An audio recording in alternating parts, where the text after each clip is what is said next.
Hello students, welcome back to my channel students verse study. So आज हम इस video में पढ़ने वाले हैं क्लास 10th एनसीईआरटी हिंदी स्पर्श बुक गद्य खंड का पाठ 3, जिसका नाम है ततारा वामीरो कथा। इस पाठ के हमारे लेखक हैं लीलाधर मंडलोई। तो चलिए शुरू करते हैं। अब इस पाठ में जो है हमें जो लेखक हैं वो अंडमान एंड निकोबार आइलैंड की एक स्टोरी के बारे में बता रहे हैं। अब इस चैप्टर में बताते हैं कि जो अंडमान आइलैंड है उसके साउथ वाले रीजन में, उसके साउथ एंड वाले रीजन में एक आइलैंड है जिसका नाम है लिटिल अंडमान। अब जो पोर्ट ब्लेयर है, पोर्ट ब्लेयर भी एक जगह का नाम है। अब जो पोर्ट ब्लेयर है वो लिटिल अंडमान से 100 किलोमीटर के डिस्टेंस पर है, 100 किलोमीटर की दूरी पर है। इसके बाद जो है निकोबार आइलैंड जो है वो शुरू हो जाता है और जो कार निकोबार है वो निकोबार आइलैंड में आता है। अब जो कार निकोबार है और जो लिटिल अंडमान है उन दोनों के बीच में 96 किलोमीटर की दूरी है, 96 किलोमीटर का डिस्टेंस है। जो निकोबार के रहने वाले लोग हैं उनका मानना शुरू से ये है कि ये जो दोनों आइलैंड है, ये जो little Andaman and car Nicobar है, ये दोनों पहले एक ही थे, लेकिन फिर बाद में जो है इनका विभाजन हो गया था, इनका बंटवारा हो गया था।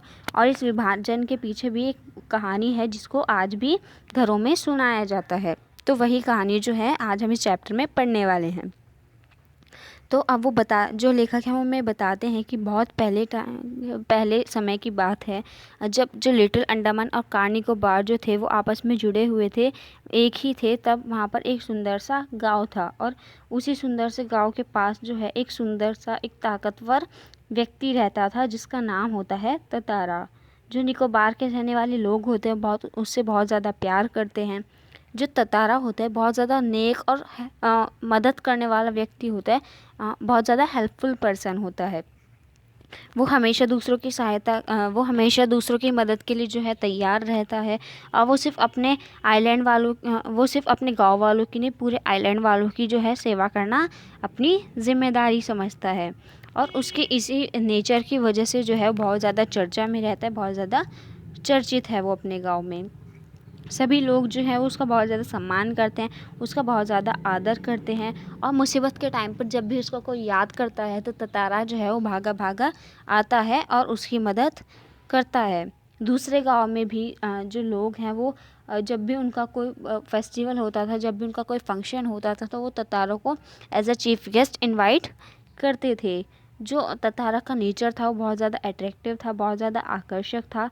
और उसके इसी नेचर की वजह से जो लोग थे वो उसके बहुत ज़्यादा करीब आ जाते थे बहुत जल्दी। वो बहुत ज़्यादा अट्रैक्टिव था, तो जो लोग थे वो बहुत ज़्यादा अट्रैक्ट हो जाते थे, उसकी तरफ खींचे चले आते थे। जो ततारा होता है वो अपनी परंपरा के अनुसार वाली एक पोशाक पहनता है और उसकी कमर पर जो है हमेशा एक लकड़ी की तलवार बंधी रहती है।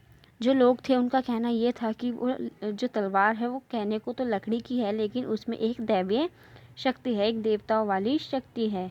जो ततारा होता है उन्हें ऐसा इसीलिए लगता है क्योंकि जो ततारा होता है वो अपनी तलवार को कभी अपने से अलग भी नहीं करता है और वो कभी उसका इस्तेमाल किसी के सामने नहीं करता।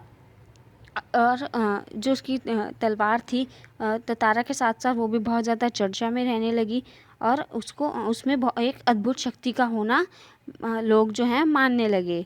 जो ततारा की तलवार थी वो एक रहस्य सी जान पड़ी थी लोगों के लिए।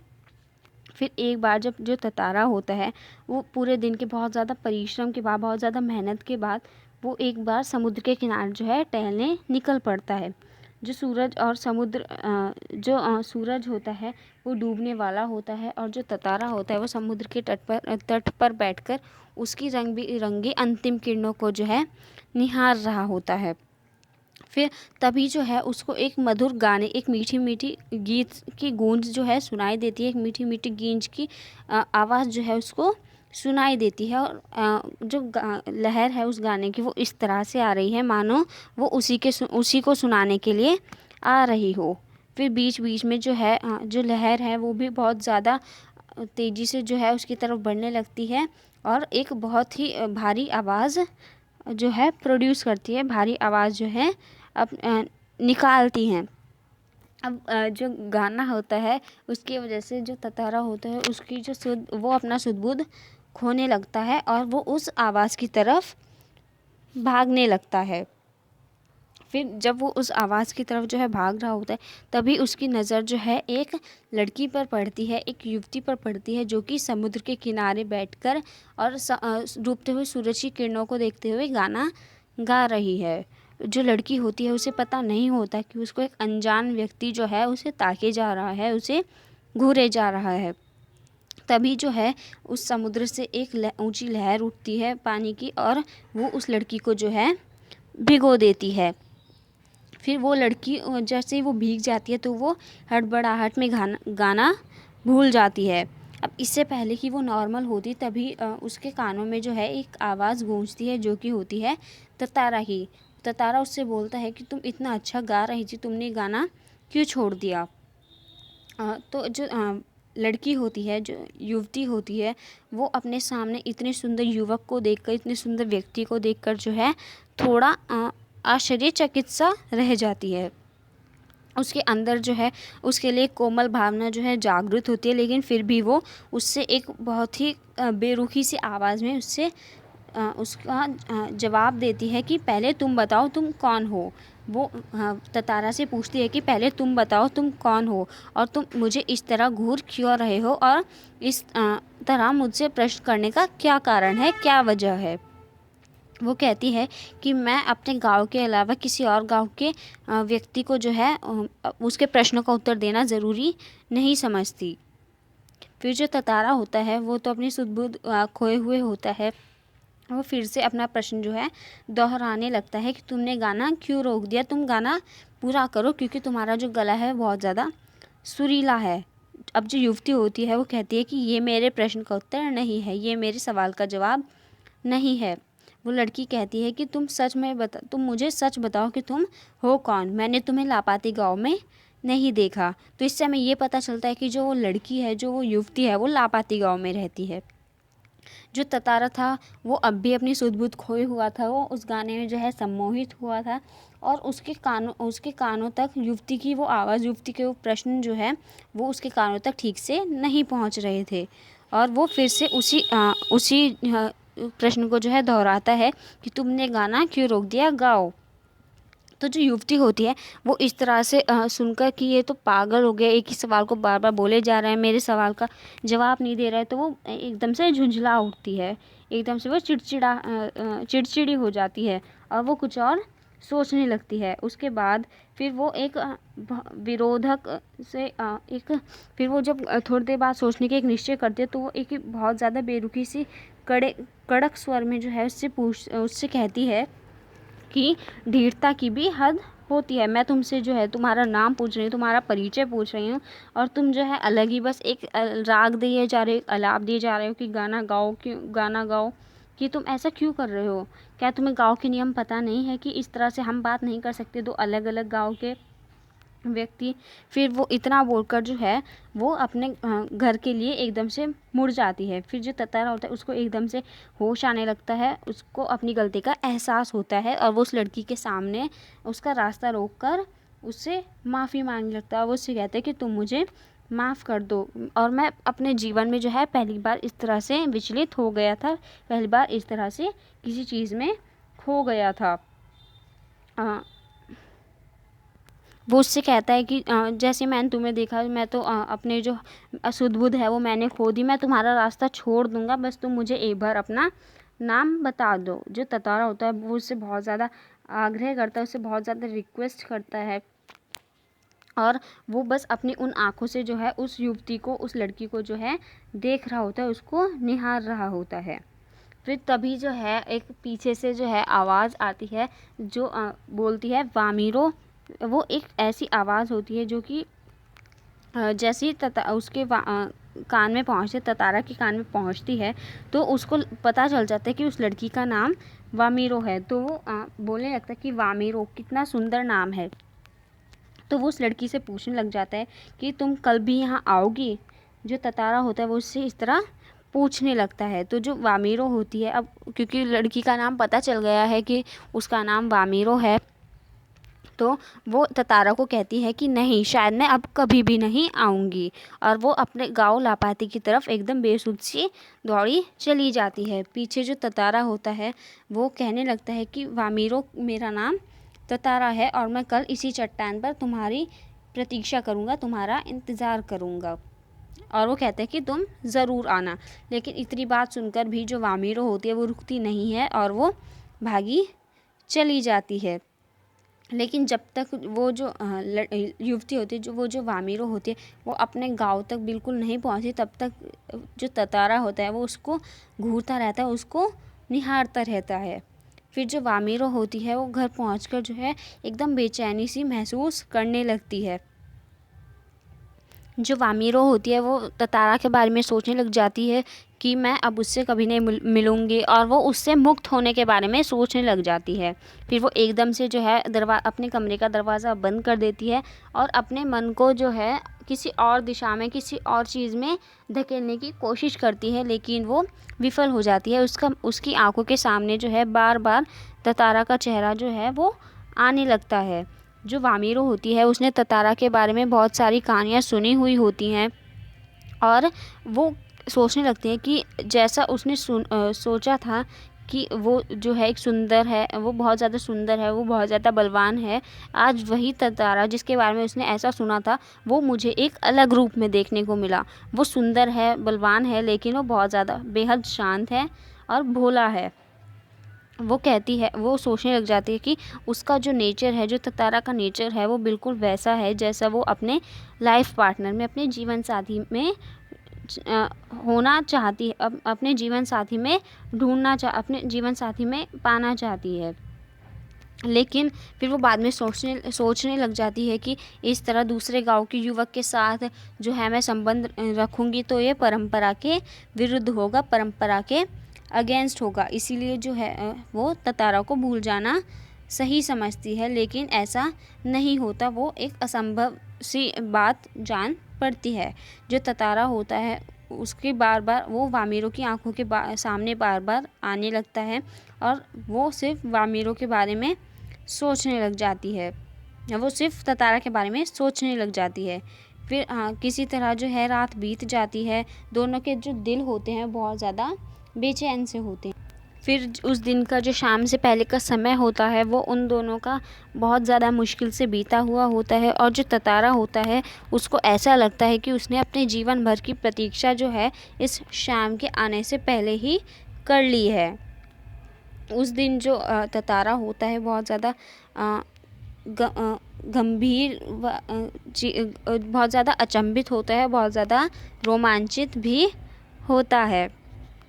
अब जो ततारा होता है उसके जीवन में ऐसा पहली बार होता है कि उसके जीवन में किसी के आने से जो है बहुत ज़्यादा गंभीरता आ गई है उसके ऐसे शांति वाले जीवन में। फिर जो ततारा होता है उसका दिन जो है बहुत ज़्यादा ढकेलने के बाद, बहुत ज़्यादा परिश्रम के बाद जो है वो बीतता है। फिर जैसे ही शाम होती है तो जो ततारा होता है वो उसी लापाती की चट्टान पर जो है पहुंच जाता है जहां पर वो और वामीरो पहली बार मिले थे। फिर जो ततारा होता है वो वामीरो का इंतज़ार करता रहता है, और उसके लिए एक एक पल जो है, एक एक क्षण जो है एक पहाड़ की तरह उसको प्रतीत हो रहा था। उसके अंदर जो है एक आशंका की लहर भी दौड़ रही थी कि अगर वामीरो ना आई तो वो कुछ निर्णय नहीं कर पा रहा था, वो कुछ डिसीजन नहीं ले पा रहा था, वो सिर्फ इंतज़ार कर रहा था। फिर जैसे जैसे जो सूरज की किरणें हैं वो डूब रही थी, उसी तरह उसकी आशा की किरणें भी डूबती जा रही थी। जो ततारा होता है वो बार बार उस लापाती गांव की तरफ जो है अपनी नज़रें दौड़ाता रहता है। फिर तभी जो है उसको एक आकृति दिखाई दी, एक शैडो दिखाई दी, परछाई दिखाई दी, जो कि थोड़ी देर बाद जब साफ़ हुई तो उसकी खुशी का जो है ठिकाना नहीं रहा, क्योंकि वो सच में वामीरो थी। लेकिन जो वामीरो थी वो एक घबराहट में थी, और वो अपने इस तरह से आ रही थी मानो वो छुपते छुपाते उसके पास आई हो। फिर जो वामीरो होती है वो बीच बीच में अपनी जो दृष्टि होती है, अपनी जो नज़रें होती है वो इधर उधर दौड़ाती है। अब जो वामीरो होती है वो ततारा के सामने आकर जो है खड़ी हो जाती है, लेकिन वो दोनों जो होते हैं वो शब्दहीन होते हैं, वो चुपचाप खड़े रहते हैं, वो कुछ नहीं बोलते। वो दोनों जो हैं बहुत देर तक एक दूसरे को निहारते रहते हैं, और जो सूरज होता है वो डूब जाता है, अंधेरा जो है वो बढ़ जाता है, लेकिन तब भी वो एक दूसरे को निहारते रहते हैं। फिर अचानक से जो है वामीरो जो है सचेत हो जाती है और वो अपने घर की तरफ दौड़ने लग जाती है, लेकिन जो ततारा होता है वो वहीं पर खड़ा रहता है, शब्दहीन होकर, बिना शब्दों के, बिना कुछ बोले। फिर इस तरह जो है वो रोज़ मिलते थे और रोज़ इसी तरह खड़े होकर ऐसे ही शब्दहीन बने रहकर ऐसे ही बिना बोले जो है एक दूसरे को बस निहारते रहते थे, लेकिन उनके अंदर जो है एक दूसरे के लिए भावनाएं जाग उठी थी। फिर लापाती के कुछ व्यक्तियों को जो है इस मूक प्रेम के, इस शब्दहीन प्रेम के बारे में पता चल जाता है, और ये खबर जो होती है ये हवा की तरह बह जाती है, यानी कि सबको इसके बारे में पता चल जाता है। जो वामीरो होती है वो लापाती गांव की होती है, और जो ततारा होता है वो पासा गांव का होता है। इसलिए जो दोनों का जो रिश्ता है वो संभव नहीं था। रीति रिवाज़ों के अनुसार जो है दोनों का रिश्ता नहीं हो सकता था, क्योंकि दोनों का रिश्ता होने के लिए उनको एक ही गांव का होना आवश्यक था। अब जो वामीरो और ततारा के जानने वाले होते हैं वो उन दोनों को बहुत समझाते हैं, लेकिन वो अपनी बात पर अड़े रहते हैं और उस लापाती की चट्टानों पर रोज़ मिलते रहते हैं, और जो अफवाह होती है वो फैलना बढ़ जाती है। फिर कुछ टाइम के बाद पासा गांव में, यानी कि जिस गांव में ततारा रहता था, वहाँ पर एक पशु पर्व का आयोजन होता है, और उस पशु पर्व में जो है बहुत हष्ट पुष्ट, बहुत ज़्यादा हेल्दी जो पशु होते, बहुत ज़्यादा हेल्दी जो एनिमल्स होते हैं उनका प्रदर्शन भी हुआ था, और एक शक्ति परीक्षा प्रतियोगिता भी आयोजित की गई थी। साल में एक बार इस पशु पर्व में जो लोग होते हैं वो इसमें भाग लेते हैं, और फिर बाद में जो है नृत्य, संगीत, यानी कि डांसिंग, सिंगिंग, इन सब का भी आयोजन होता है, भोजन का भी आयोजन होता है, खाने का भी आयोजन होता है। शाम के टाइम पर जो पासा के लोग होते हैं और जहाँ के भी लोग होते हैं वो जब इकट्ठा होने लगते हैं, और वहाँ पर जो है अलग अलग तरह के कार्यक्रम, अलग अलग तरह के कारनामे शुरू होने लगते हैं, लेकिन जो ततारा होता है इनका मन इन सब में नहीं था। उसकी जो बेचैन आंखें थी वो सिर्फ वामीरों को ढूंढने में व्यस्त थी। फिर जो एक नारियल के पेड़ के झुंड के पीछे जो है उसको कोई झांकता हुआ दिखा, तो वो थोड़ा और करीब जाकर पहचानने की कोशिश करता है, तो वो वामीरो होती है। जो वामीरो होती है वो ततारा के सामने आने में बहुत ज़्यादा झिझक रही होती है। उसकी आंखों में जो है हल्के हल्के आंसू होते हैं, और उसके जो ओठ होते हैं वो बहुत ज़्यादा काँप रहे होते हैं। फिर ततारा को देखकर जो वामीरो होती है वो फूट फूट कर रोने लग जाती है। जो ततारा होता है उसका भी जो रिएक्शन होता है बहुत ज़्यादा, जो ततारा होता है वो वामीरो को इस तरह फूट फूट कर रोता हुआ देखकर वो देखने लगता है उसको। तभी जो है जो वामीरो की जो माँ होती है वो बहुत ही ज़्यादा कड़े स्वरों में उसकी माँ उसको ढूंढती हुई वहाँ पर पहुँच जाती है, और उन दोनों को देखकर बहुत ज़्यादा आग बबूला हो जाती है, क्योंकि उसको लगता है कि इतने सारे लोग यहाँ पर हैं और ये दोनों जो है इस तरह से आपस में मिल रहे हैं। उसको ये जो दृश्य था, ये जो सीन था, बहुत ज़्यादा अपमानजनक लगा। फिर इसी बीच जो है गांव के कुछ लोग वहाँ पर आकर इकट्ठे हो गए। जो वामीरो की माँ थी बहुत ज़्यादा क्रोध में आ गई। उसने जो ततारा होता है उसको बहुत अलग अलग तरीक़ों से जो है उसका बहुत ज़्यादा अपमान किया होता है, और जो गांव के लोग होते हैं वो भी ततारा के विरोध में, ततारा के अगेंस्ट आवाज़ उठाने लगते हैं। अब जो ततारा होता है उसके लिए बहुत ज़्यादा असहनीय हो जाता है, वो अब इतना सहन नहीं कर पाता। जो वामीरो थी वो भी बहुत ज़्यादा रो रही होती है, तो ततारा जो होता है उसको बहुत ज़्यादा गुस्सा आने लगता है, वो गुस्से से भर उठता है। जो ततारा होता है वो इस विवाह की निषेध परंपरा की वजह से पहले बहुत ज़्यादा चिंतित होता है, और अपने इस अपमान की वजह से उसको बहुत ज़्यादा गुस्सा आने लगता है। अब जो ततारा होता है उसको समझ नहीं आ रहा होता है कि उसको अब क्या करना चाहिए। ऊपर से जो वामीरो होती है वो भी बहुत ज़्यादा रोई जा रही होती है, उसकी वजह से उसका गुस्सा जो है वो बहुत ज़्यादा बढ़ने लग जाता है। तभी जो उसका हाथ होता है वो उसकी तलवार पर जाकर टिक जाता है। तो वो गुस्से में अपनी तलवार जो है निकालता है और थोड़ी देर विचार करने के बाद उसका गुस्सा जो होता है बहुत ज़्यादा अग्नि की तरह जो है बढ़ जाता है। जो लोग होते हैं बहुत ज़्यादा सहम जाते हैं और वहाँ पर एक सन्नाटा सा छा जाता है। फिर जब उसको जो ततारा होता है उसको कोई रास्ता नहीं सूझता है, तो वो अपने गुस्से में जो है एक शक्ति को भरते हुए अपनी तलवार को जो है धरती में घोंप देता है, धरती में घुसा देता है और उसको बहुत ताकत से जो है उसको खींचने लगता है। और इस काम को करने में उसको बहुत ज़्यादा पसीना आ जाता है और वो पसीने से नहा उठता है। सब लोग जो होते हैं बहुत ज़्यादा घबरा जाते हैं और जो ततारा होता है वो अपनी तलवार को अपनी तरफ खींचते खींचते बहुत दूर तक पहुंच जाता है। और ये काम करने में उसको वो पसीने से भी नहा जाता है और वो हाँफने लगता है। फिर अचानक से वहाँ पर एक लकीर खिंच जाती है, वहाँ पर एक दरार पैदा होने लगती है और वो दरार जो है वो उस धरती को दो टुकड़ों में इस तरह से एक तरह से बांटने लगती है। तभी जो है एक गड़गड़ाहट सी जो है गूंजने लगती है और जो लकीर जो धरती होती है वो लकीर की सीध में फटने लगती है। जो वो दरार होती है वो ततारा व अमीरों को अलग करते हुए बहुत ज़्यादा बढ़े जा रही होती है। सभी लोग जो होते हैं बहुत ज़्यादा बेचैन से हो जाते हैं, बहुत ज़्यादा व्याकुल हो जाते हैं और जो लोग होते हैं उन्होंने ऐसे दृश्य की कल्पना जो है कभी नहीं की थी। वो जो लोग हैं वो बहुत ज़्यादा डर जाते हैं। इस तरह फटती हुई धरती को देखकर जो वामीरो होती है वो उस जो दरार होती है उसकी तरफ जो है बढ़ने लगती है, वो चीखने लगती है ततारा ततारा। और जो उसकी आवाज़ होती है वो बहुत ज़्यादा बेचैनी भरी होती है। अब जो ततारा होता है वो अनफॉर्चुनेटली दुर्भाग्यवश जो है दूसरी तरफ होता है। वो जो दरार होती है वो धरती को दो भागों में बांटकर ततारा और वामीरो को अलग कर देती है।